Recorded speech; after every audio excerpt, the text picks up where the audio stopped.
BeamNG drive, version 0.25, release notes. Vehicles.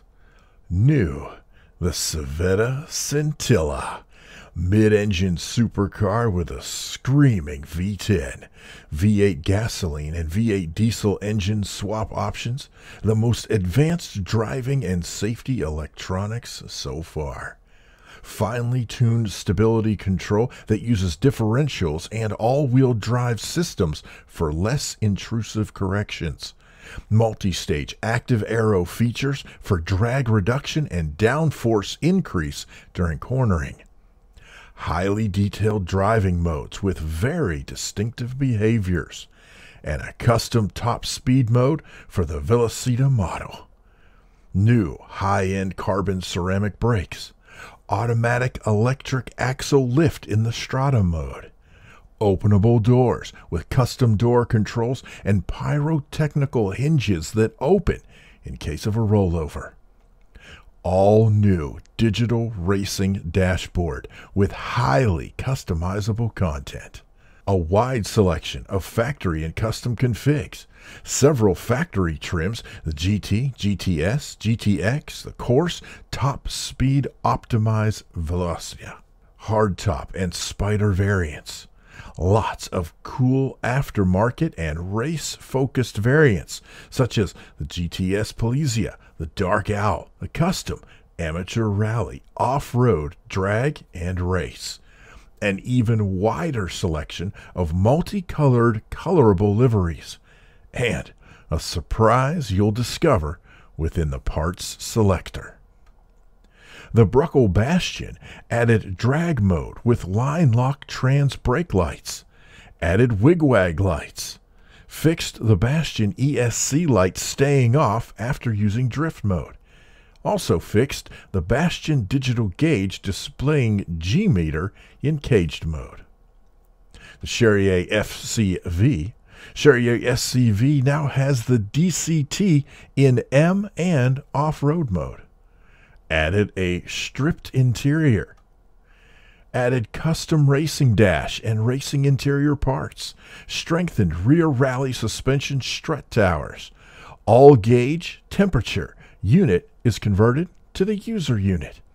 Electric gauge fixed the timing issue when loading. And also an improved roll cage.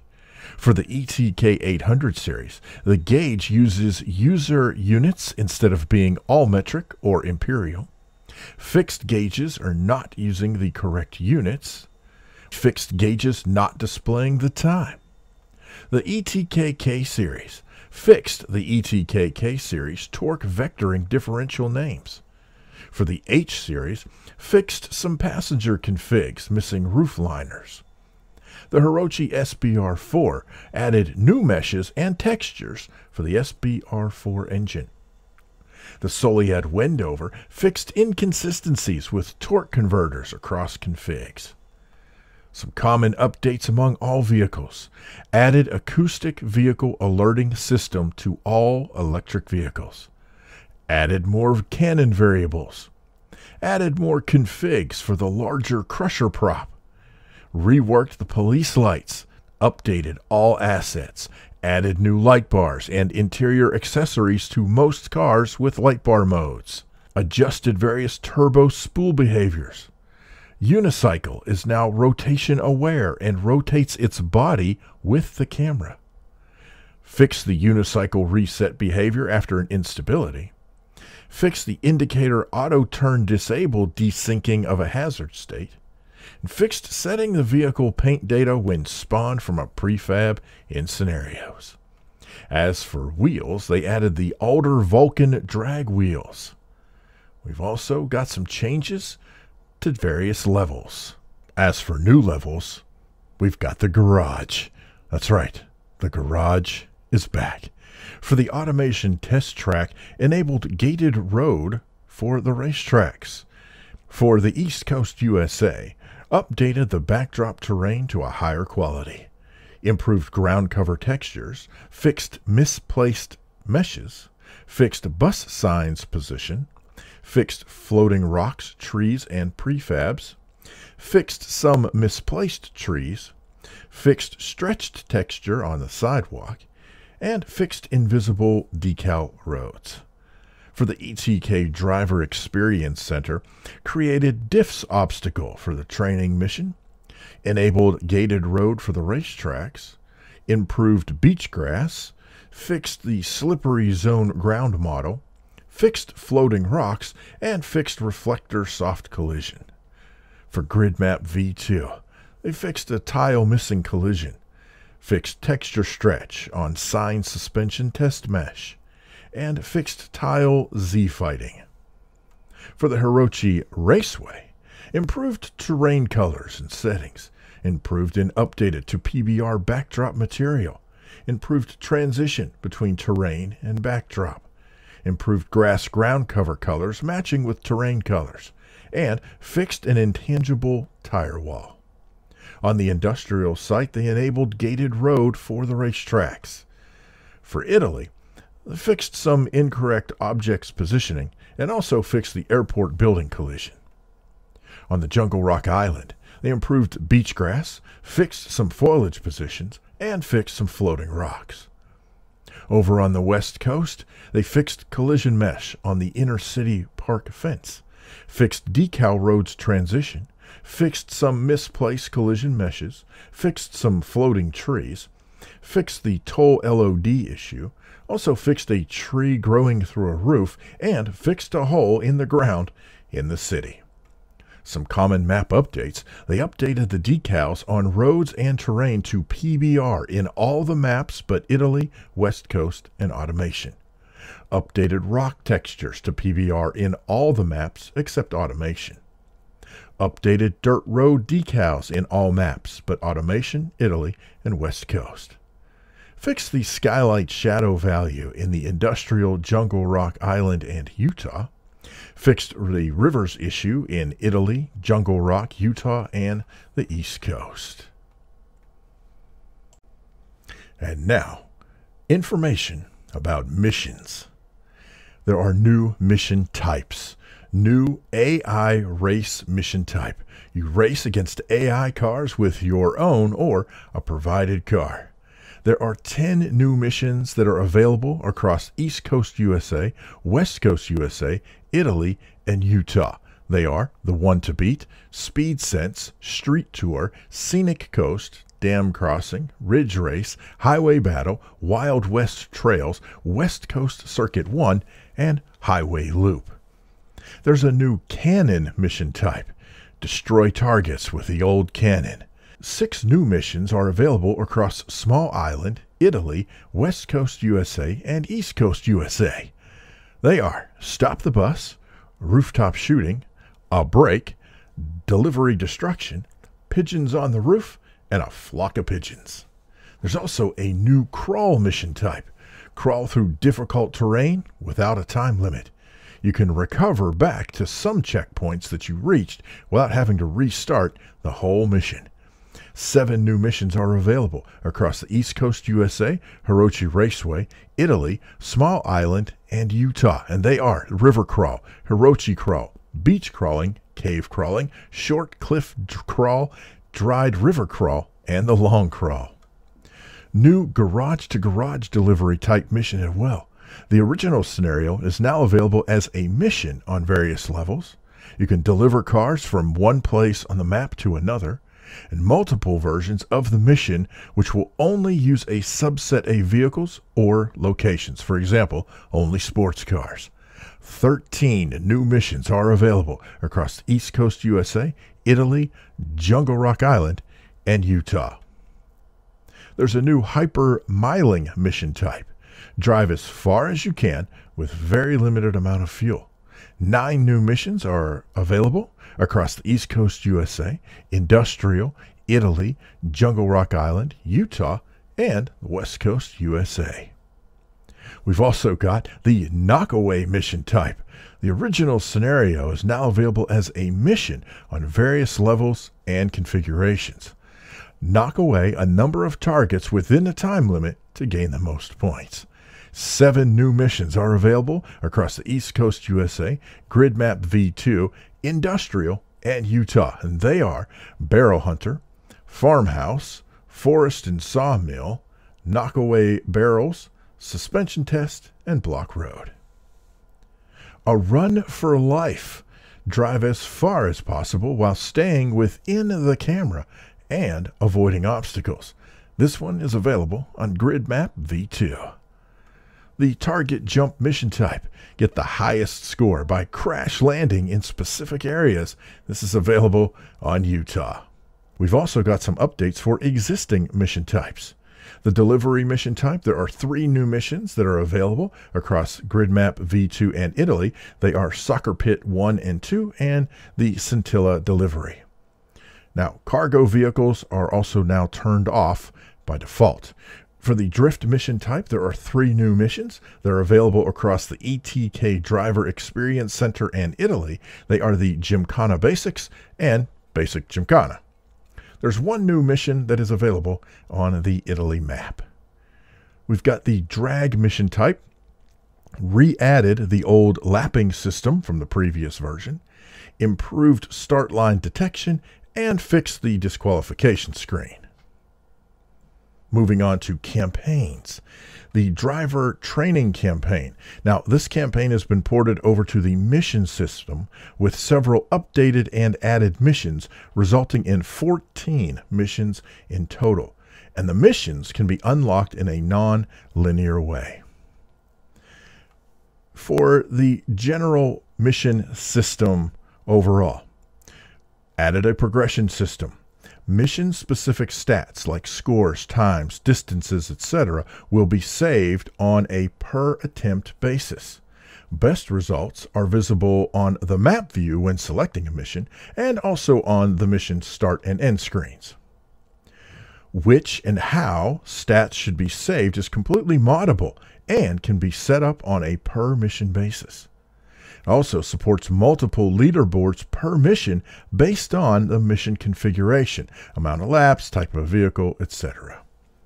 The mission editor can now show previews by default instead of hovering, and you can now check for missing mission type values automatically. Other general mission system updates, fixed issues with bus stops and pathfinding for some of the bus mode missions, and there were some other minor bugs that have been fixed. Now, let's talk about driving and safety electronics. We've added various new control schemes. All-wheel drive control manipulates the all-wheel drive system in order to better manage various driving scenarios. Diff control adjusts diff locking and similar behaviors for improved and less intrusive yaw control. And the aero control uses active aero elements to battle the oversteer. We've added checks for rollover and post-crash scenarios for use with other systems. Implemented more finely grained electronics activity tracking. Improved wheel slip calculation when wheels are turning in a different direction than the vehicle is moving. Revamped how DSE debug modes are enabled to improve performance, limited acceleration noise calculation to sane values, significantly reduced the cost of running multiple cars with DSE, fixed a case where TCS could fight with ESC for brake use, fixed an issue where the secondary side of the electronic split shaft could backdrive the secondary side when not desired, fixed an issue where a purely brake-based traction control wouldn't work correctly, fixed the CMU reset not working correctly in some circumstances, fixed external and drive mode PID parameters not being applied correctly, and fixed PIDs not being reset correctly under certain circumstances. And now we move to input and force feedback. They added a new oversteer reduction assistant. It's enabled by default in Options Gameplay Assistant. It helps gamepad and keyboard users with some amount of automatic countersteering to help stabilize the vehicle when sliding. Improved force feedback quality and response latency by switching signal filtering from an exponential smoother to the new exponential smoothing T filter. Added a default layout for PS5 controllers, improved various default buttons and filters for PS4 controllers, Improved and optimized UI navigation on a gamepad. For instance, added directional pad binding hint on the bottom bar. Improved back button behavior, UI button, keyboard escape, or gamepad B. Improved navigation for the vehicle selector, level selector, and spawn point selector screens. Fixed pre-focused element behavior. An element can now be activated by pressing A. Fixed vehicle selector filters. And fixed scrollable areas are now scrolled with the selection. Added a new variant of one-to-one steering matching and revamped its options UI. For more information on how each mode behaves, you want to use the mouse to hover over them. Added the ability to customize the force feedback strength when using the soft lock force feature. This improves its usability on powerful direct drive steering wheels. Revamped and moved the Options Controls Filter tab to Options Gameplay. Any steering assistant will now only apply to gamepads and keyboards, ensuring that steering wheel input stays as transparent as possible. Fixed inputs sometimes being smooth even after selecting a one-to-one steering option. It's to be used only with steering wheels. Improved the Options Gameplay driving assistance reduce steering at high speed by allowing full lock counter steering at any time. This eliminates the biggest trade-off that this assistant used to suffer. Added the ability for modders to ship new default bindings, both game-wide and vehicle-specific. This means that mods can now work straight out of the box without the users needing to bind keys manually. If you're a modder, you can take a look at Settings, Input Maps, Keyboard, star.json for a live example of game-wide bindings, and at Vehicles, pick up Input Maps, Keyboard, star.json for a live example of vehicle-specific bindings. Since it's an early implementation, you can help BeamNG by letting them know if you find any issues. They also added Control-Shift-F binding to open up the Performance Graph menu. Now, this key combination used to cycle the metrics panel in reverse direction. Fixed the SpeedLink Phantom Hawk flight stick using a slower, smooth gamepad filter rather than the faster, unfiltered inputs. Fixed some old PlayStation gamepad adapters having twitchy controls rather than smoother inputs. Fixed the F1 key not opening the help menu. And improved readability of the log generated when an input controller emits too many events at once. Now, for some gameplay changes and updates, they added several new functions accessible through bindings. Control-Shift-D will change the time of day, cycling between day, night, and sunrise. Control-Shift-T will toggle traffic. It'll activate it like normal traffic in the radio menu, or deactivate traffic. The cars will remain in memory and be ready to be instantly activated again.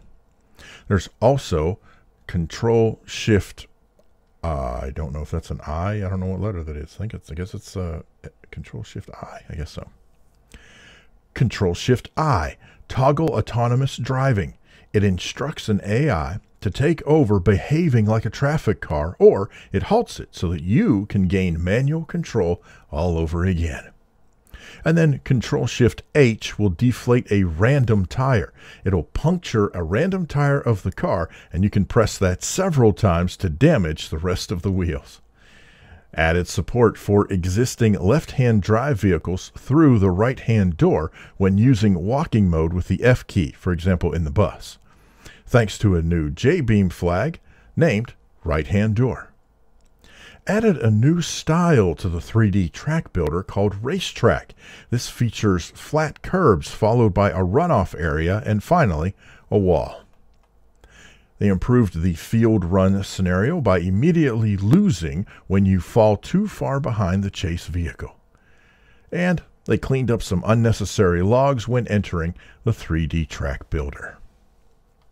Some changes to the powertrain include added support for carbon ceramic brakes, improved DCT engine over-rev protection, Starter and shutoff sounds now use the engine's main gain values.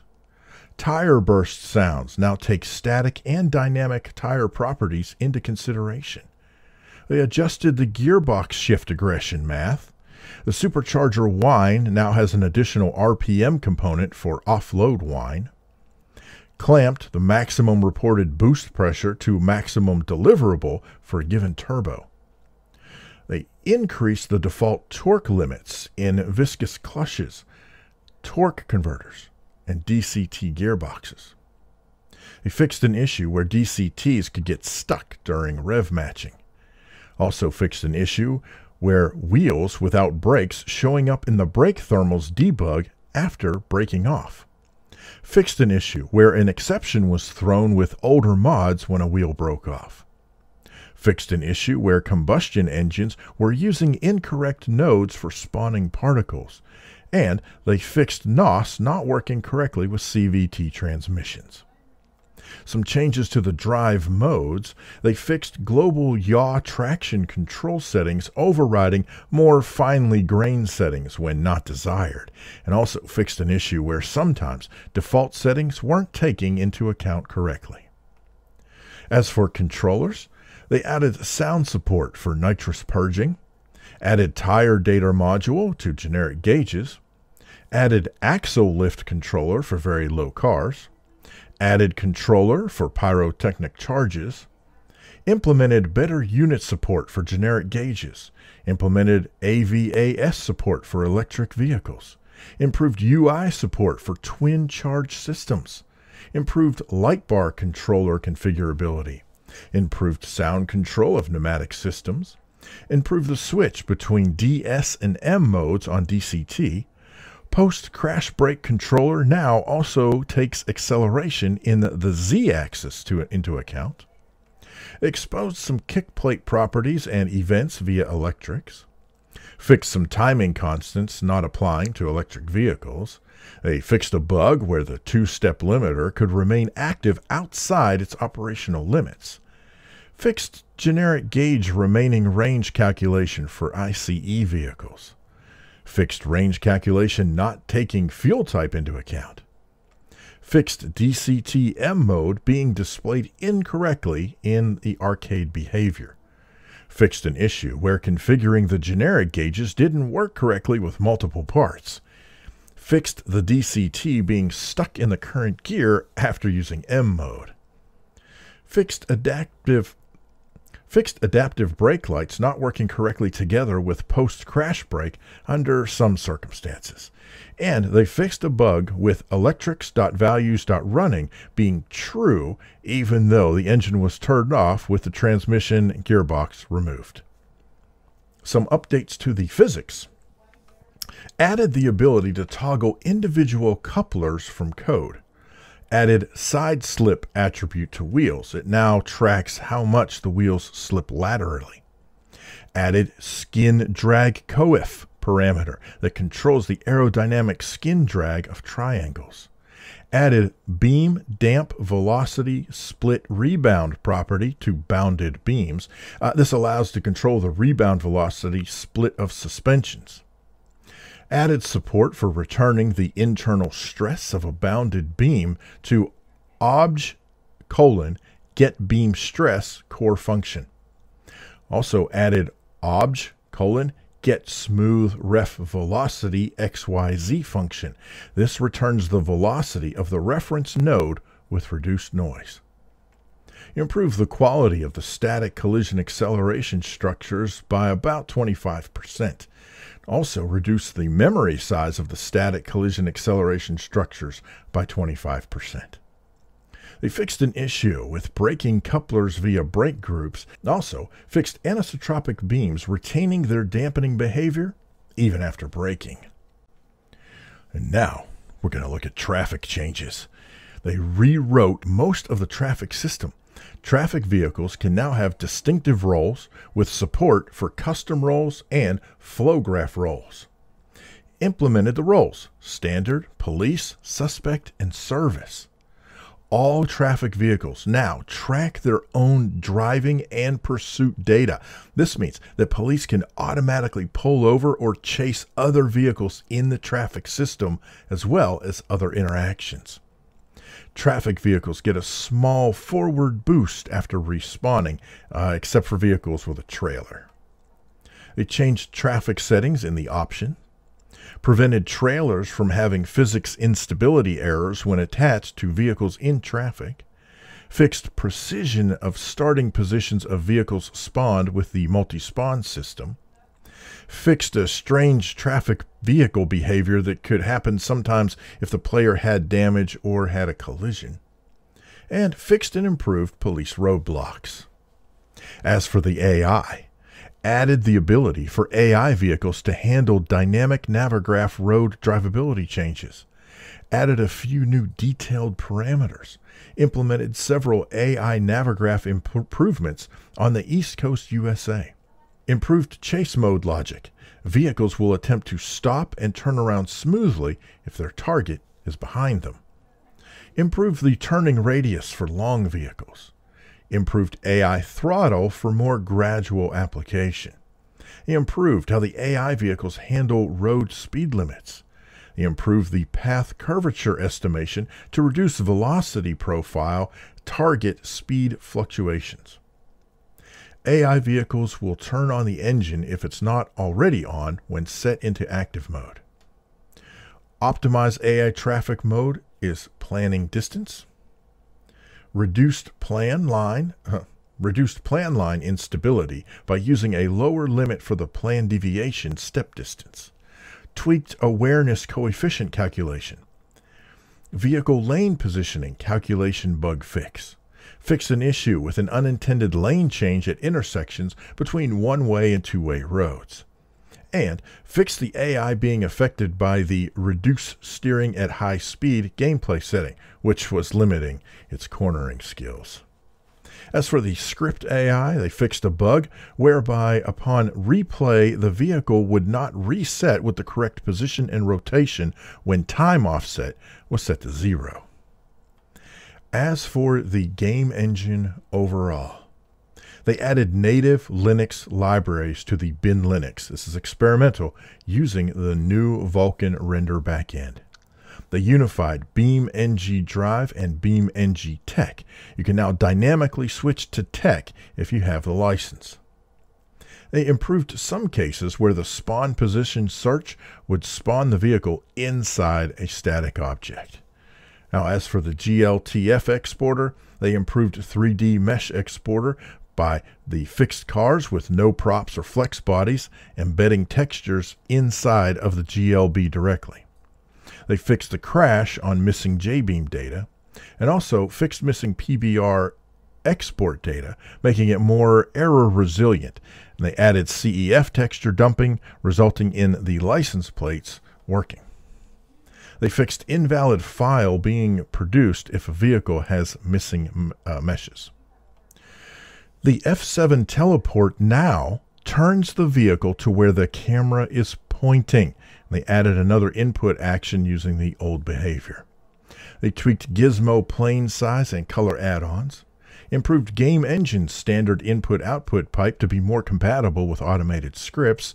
They improved the external UI support, adding exec CTX web ID to requests that originate from web clients.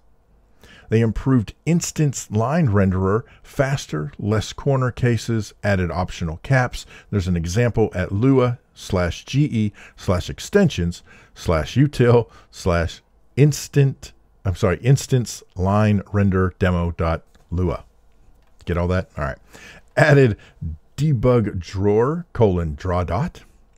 Cleaned up some C++ back end of the camera system. Fixed the hook protector not working, prevents known third-party DLLs to inject broken code and crash the game. They fixed ground model mixed up on static meshes. They fixed the mod manager glitches, files, while packing mods.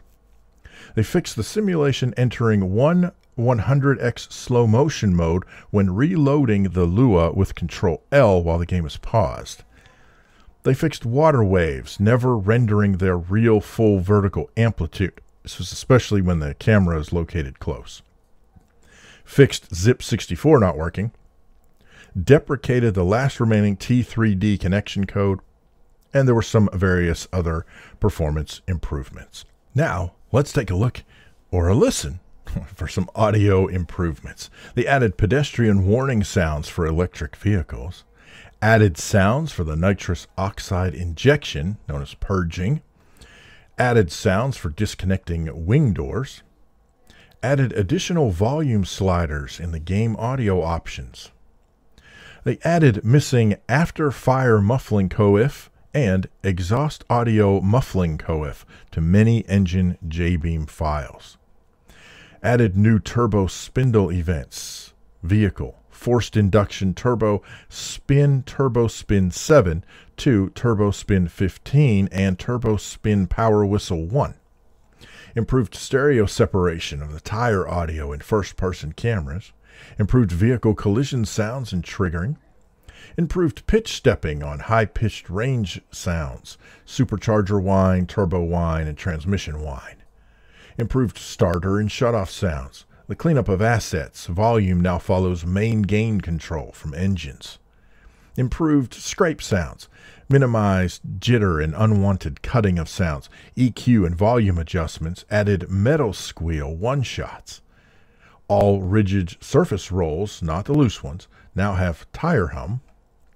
Rigid and loose surface rolls now have more consistent underlying audio between the different types.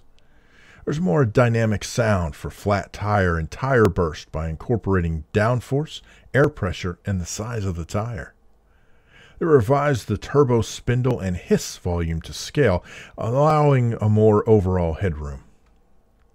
The exhaust and after-fire minimum and maximum distances now automated based on exhaust audio muffling coif and after-fire muffling coif rather than mixing separate fixed spatializer DSP effects. They fixed unwanted re-triggering of bus doors, fixed asphalt tire hum pitch clamp. They fixed the cockpit audio filter not working correctly at high speeds and/or low frame rates. They fixed certain sound effects incorrectly muting and unmuting at a fast rate when using extreme slow motion in fast computers. They fixed the engine sounds popping the further away the vehicle gets from the camera. Fixed a problem with some i4 DCT vehicles not playing afterfire on gear changes. There was a fix for surface roll volume when performing stationary wheel spins. There were some minor optimizations to code related to the cockpit audio filtering and some various generic mix tweaks as well. And now we move on to the UI. Under the UI, we have the return of Garage Mode. Implemented dedicated UI for the Garage Mode. Implemented several garage options. Right now, just lighting. Implemented several vehicle feature controls. Integrated vehicle tuning into the Garage Mode. We also have the map overview mode updates. Improved the camera path during a transition. They categorized points of interest list with filters. You can now filter by type above the points of interest list. You can also filter by map point if the point of the map contains multiple missions. And mission details with previews and some basic progression stats. As for UI apps, they revamped the GeForce's UI app for better readability with a new color scheme and displaying the maximum longitudinal and lateral forces reached in the last few seconds. They also revamped the steering UI app, now using a new color scheme, different proportions, showing the amount of force feedback if you're using a steering wheel, white dot indicators for each selected steering assistant, and a new horizontal bar showing how much assistance is kicking in at any moment, plus optimizations and some bug fixes. They reworked the torque curve app, some new icons for carbon ceramic brakes on the Simple Brake Thermals app. UI apps no longer appear broken after loading a level or other events that hide or reveal UI apps. They fixed the Simple Trip app counting distance while the game is paused. The Traffic app now uses traffic options to randomly select vehicles. fixed UI app search feature issues. They fixed the force feedback UI app continuing to scroll while the simulation or replay was paused. There are some improved vehicle parts configuration as well. The search field will no longer prevent gamepad users from going further below the list. Parts are now highlighted with the gamepad, and it also fixed some selector highlighting. There's some improved vehicle tuning. Tuning now behaves correctly when switching between spawned vehicles. Implemented various minor fixes and optimizations related to vehicle tuning as well. As for some game options that have been improved, they fixed the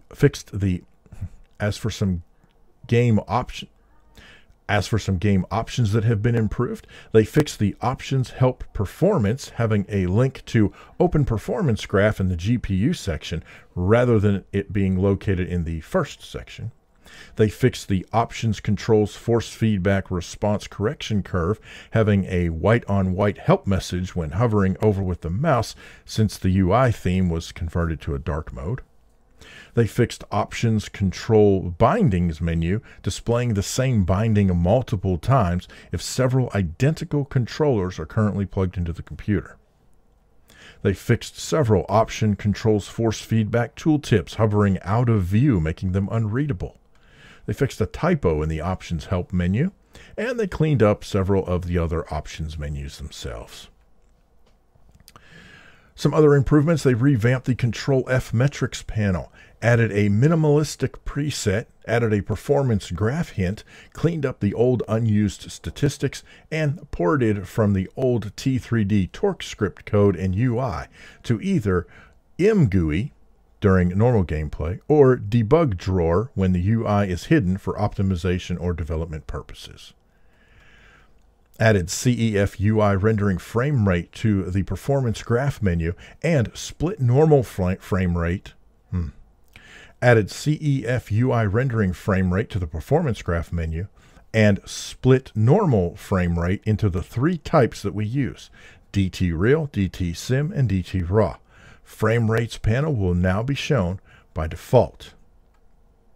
They added new search keywords FOV and field of view to easier locate camera zoom keys in the options controls binding menu. Now, there were several changes that have been made to mission icons to make them less intrusive. Missing icons will be hidden when a static object is in the way. They fixed performance graph menu attributing too much time to the UI update section. Fixed blurry sections of the screen in some situations, including thumbnail generator for custom vehicle configs. They fixed the nothing appearing on the screen when an unassigned binding was meant to be shown. Now an empty rectangle will be displayed instead. They fixed the tab left-right hints displaying even when there was no more tabs to navigate. Fixed an error where the current UI layout contains no UI apps at all. They fixed UI errors when polling streams data shortly after spawning vehicles. Fixed a broken UI simulation slider. They fixed repository images and video transparency issues. They fixed the UI running at half the target FPS. All UI animation and digital car gauge should be smoother. They improved the color picker markup and styling for the garage mode and free roam. Updated some official translations. Improved game credits. Credits now play smoothly at a constant speed, and they updated information in the game credits. Some other improvements come by way of the Steam Deck. They added an automated detection of the Steam Deck, and this will set the correct default options. Added support for virtual on-screen keyboard for the Steam Deck. Also added a global variable running on Steam Deck to detect if the game is running on a Steam Deck. As for the camera, minor usability improvements for the options camera menu list. Changed auto centering camera to only auto center when the vehicle is moving. Fix the external camera not finding a new location when the vehicle is reset back to a faraway position. They fix the orbit camera, sometimes having unwanted and sudden movements. They fixed the external camera not being able to properly deal with ultrasonic vehicles. And they optimized the memory use of the camera code, leading to slightly decreased stuttering. As for replay, they fixed the replay not being able to open a file recorded at a different map other than the current one. They fixed metallic car paint not being displayed properly. And they fixed an infinite loading screen when attempting to load a map that no longer exists, such as opening a replay from a mod map that is currently disabled. As we move into the world editor, they added options to change gizmo plane size and colors, added toggle draw gizmo plane shortcut, added world or local coordinates toggle info. The audio engine debug changed the type and limits of some UI sliders. The decal road editor added a separate option for making AI roads and non-AI roads selectable. In the forest editor, they fixed an issue where forest brushes could get deleted by accident, fixed the placement of forest items in combination with the snap to terrain option, and tidied up the forest editor brush group elements and mesh order alphabetically. In the shape editor, they added a highlight of material when hovering the name and the list. The river editor improved the selection rendering for rivers for better clarity and performance, and the river now gets reloaded when changing the segment length. They renamed Multi-Vehicle Spawner tool to Vehicle Groups Manager, fixed the Set Object Field node to properly set the values of a tuple, for example the VEC3, that was originally setting to the second or third values to 0. They fixed Draw Gizmo Plane option not working, fixed the vehicle selection issues and improved functionality in the Vehicle Groups Manager, fixed and improved the Traffic Debug tool, fixed an issue where the decal road names weren't being updated in the scene tree after changing the material. They fixed an undo redo when creating a new sim group, fixed the move camera to selection when nothing was selected, fixed a broken beam type beam visualization mode app. When creating a prefab out of objects in the scene tree, put the prefab in the same group, hide object icons in edit modes when they are not needed, and there were some other various UI fixes and improvements. For the flow graph, added garbage debugging window. This tool can help modders optimize the memory use of their flow graphs, decreasing potential frame rate stutters. They upgraded race-related nodes and modules to fully support creation of races with multiple vehicles. Updated and created traffic nodes to use new data from the traffic system upgrade, and they added a feature for traffic vehicles to run their own roll logic in a flow graph. As for rendering, they added new render view system that will allow for multiple viewports in the future. This is very experimental. They added the ability to disable main viewport rendering through the getRenderWorldMain/setRenderWorldMain. And they fixed grass generation performance issues. And finally, we take a look at the Lua. For the vehicle Lua, they added thrusters.applyAccel and thrusters.applyVelocity functions. They can accelerate or speed up a vehicle to a certain speed. They added sigmoid and bump fun functions to MathLib, changed the initialization of exponential smoothing to make it adapt to different base physics rates. They added the CSVlib Lua library. Now, this provides helpers for high-performance recording and writing of comma or tab separated files. And they added a new exponential smoothing T filter to the filters.lua. It's a filter based on exponential smoothing, but with less lag than exponential smoothing. They added a Lua function to convert a file to DDS. They added Lua color, I, F, point to F, point to I, point 4F, point 3F, quat F serialization helpers. They added a helper hex dump to Lua to dump binary data to the console and the log. Optimized quad tree data structure for memory usage. A minor speed up whenever the current camera is being set again from code. Fixed the graphs Lua function, sometimes failing to stick to the desired width by one character when displaying values close to 0. Fixed a bug where the mod manager would take forever and sometimes crash the game trying to disable 200 or more mods. Fixed missing license headers on 100 or more Lua files. Fixed mod scripts not running when activating the mod associated with it.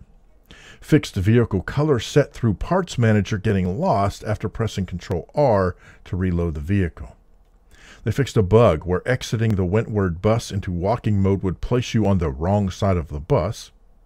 They fixed a bug with the observer camera on enter trigger. And they fixed the license plates always copying the player 1 by default when a new vehicle is created. And there you have it. The BeamNG Drive devblog changelog for version 0.25. Whew, we covered a whole lot of stuff here. Hope you enjoyed it. Hope you got something out of that. Thought it might be fun to just kind of read through and see what they did with the BeamNG Drive version 0.25 release notes. Thank you so much for watching. Appreciate it so much. Special thanks to Hero of God, GamerGull, LosWilko, Connie C, Zachary, 7220 Gamer, and the Maestro of Madness. I'm davidinark. We'll see you next time. Have a great day.